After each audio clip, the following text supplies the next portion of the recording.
Okay, what's up guys? I'm Edward here and I grew women creators from 0 to 100K in 5 months in 2023. And on this channel, I'm gonna show you how to do exactly the same fucking thing. This video is about that, which is why you should always charge higher prices and high ticket sales.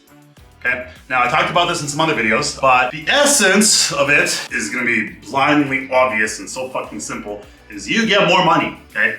But by charging higher prices, like higher ticket, the more detailed explanation behind that is when you're doing sales, and especially when you're trying to find a market fit. So you're trying to figure out how much the thing you're offering, your offer, is worth in the Wild West market, right? You have no idea where you're gonna start it. You have literally no clue what people can pay for your thing. Okay. When I started, for example, rebelfit.io, I was selling high ticket fitness packages, and most people were selling them for maximum $3,000, $3,500, something like that. I decided, just because I could, to sell it for $5,000.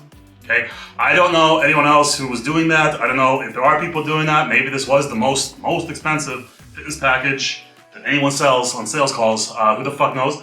I honestly don't know. But in my little community, there weren't people selling for that much, and it was $5,000 for 5 months. Okay. For online coaching, which you can go to a local personal trainer and get it for like $100 a month. And he'll do exactly the same thing. Slightly worse delivery, but basically same thing, okay? Now, the point is, you have no idea what the market's gonna bear, right? So when you talk to new clients for our offer for the TikTok, Shopify ads offer for paid media, right? It's called paid media, Facebook ads, Google ads, TikTok ads, Pinterest ads, everything, right? YouTube ads. You just run it all for clients. Every single person you talk to is gonna have different thresholds of prices that they find acceptable. And they're gonna base that on a few things, right? Different factors involved based on their cash flow, how profitable they are, how long they've been in the business, how eager they wanna get to the next level, right? How much pain they're in at the current level, and how quickly they believe you can actually get them to where they wanna be, okay?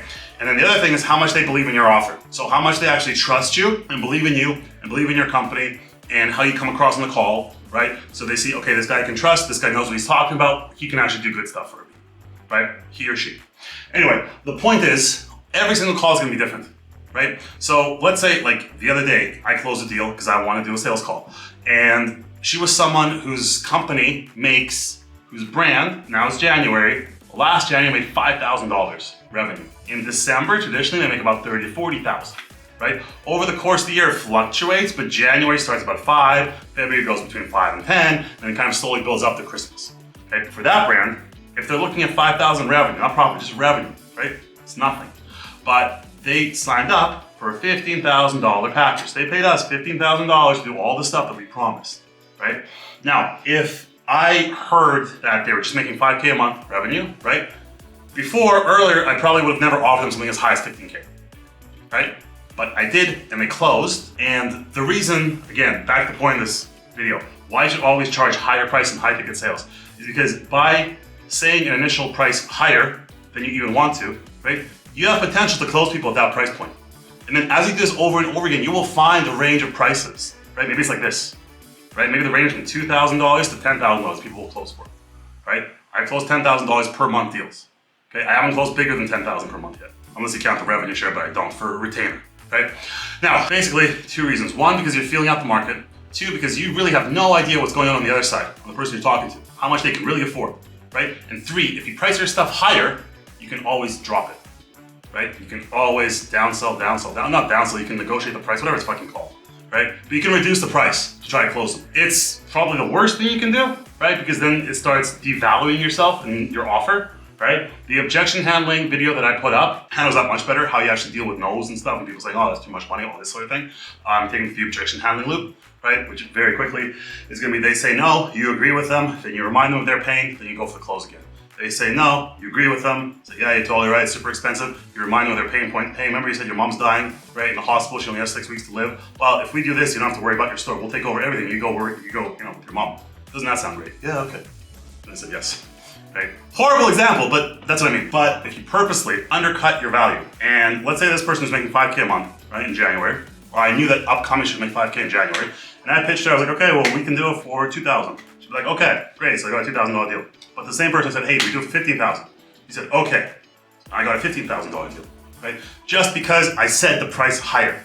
So you literally, it's not even charging higher prices, just saying a higher initial price than you even believe possible, right? So everyone watching this video who hasn't closed a lot of deals and who's been closing on shitty retainers, $1,000 a month, $2,000, whatever, on the next call that you get, and hopefully you follow the stuff that I'm laying out on this channel, how to get calls, right?